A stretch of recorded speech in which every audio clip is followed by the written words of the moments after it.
So you're expecting, and you're probably thinking about the big day. One of the biggest questions that comes up for just about everyone is, how am I going to manage labor pain? Well, in this explainer, we're going to walk through the most common options out there so you can feel totally informed and ready. Look, it's totally normal to feel this wild mix of excitement and, yeah, a little bit of anxiety. You might be wondering, what's it actually going to feel like? Or what if the pain is too much? Trust me, these are the exact questions almost every parent-to-be asks themselves. And here's the thing. Just understanding your options before labor starts can completely change the game. It can turn that anxiety into a real feeling of empowerment. When you know what's available, from natural stuff to medical support, you're in the driver's seat, making the choices that are right for you. This brings us to probably the most important piece of advice you'll hear. Be flexible. You can have a birth plan, and that's great, but labor is, well, it's unpredictable. You just won't know what your pain threshold is really like until you're in it, so keeping an open mind is honestly one of your greatest superpowers.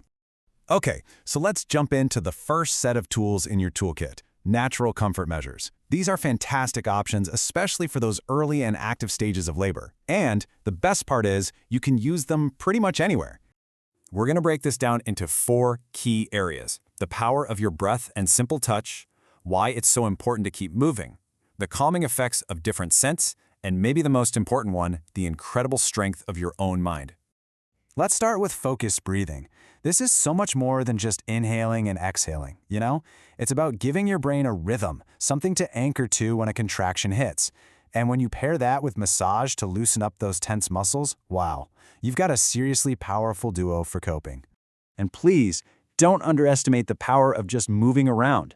Changing positions, taking a walk down the hall, or even just swaying back and forth can do wonders.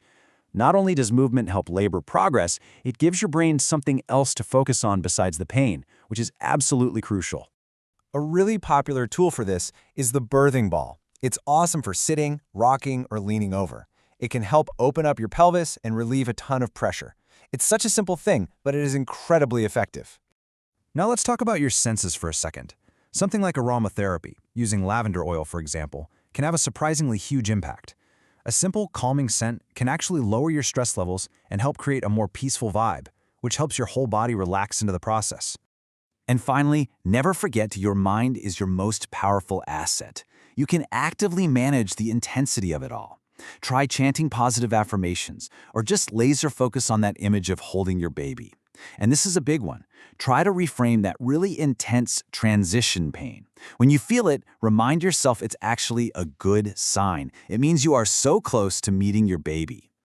But you know what? Sometimes the natural measures just aren't cutting it, and that is perfectly 100% okay. So let's talk about the medical relief options that are available if you decide you want or need that extra bit of support.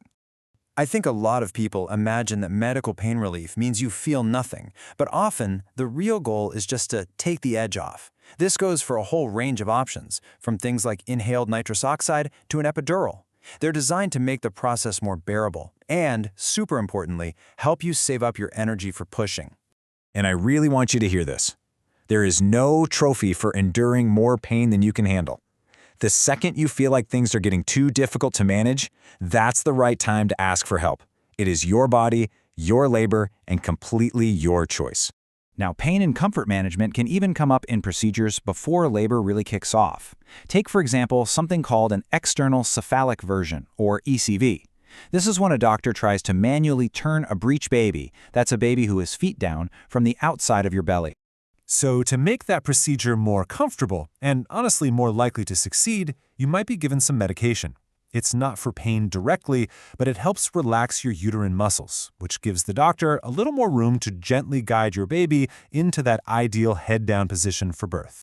All right, the baby's here, but the journey isn't quite over. We need to talk about the recovery period, which a lot of people call the 4th trimester, and how to manage pain and discomfort after delivery. Let's be real. After you give birth, you're going to feel some soreness and swelling, especially if you had a tear or an episiotomy. The good news is there's some really simple, really effective things that can give you some major relief. And what's great is how simple these things are. Ice packs or those chilled pads are just amazing for bringing down swelling and kind of numbing the area. And witch hazel pads, they are a classic for a reason. They're so cooling and soothing. Just like you plan for labor, it is a really smart idea to plan for your recovery. So talk to your doctor beforehand about what pain medications are safe for you to take, especially if you plan on breastfeeding. Having that plan ready to go just means you're prepared to be comfortable once you're home. Okay, we have covered a lot of ground, from breathing all the way to post-delivery care. So let's just pull it all together and talk about the biggest takeaways here. This is it. This is the bottom line. The goal is a healthy baby and a healthy parent. How you get to that point is your own unique story. And there is absolutely positively no shame in using any and every tool you have to help you on that journey. And that brings us full circle, right back to this essential idea. Your birth experience belongs to you and you alone. Go into it with knowledge. Go into it with a plan. But more than anything, go into it with an open mind and give yourself the grace to adapt to whatever your journey throws at you. So as we wrap up, I'll just leave you with this question to think about. Now that we've gone through all these options, what does being truly prepared for your labor journey look like for you? Whatever that answer is, that's your guide.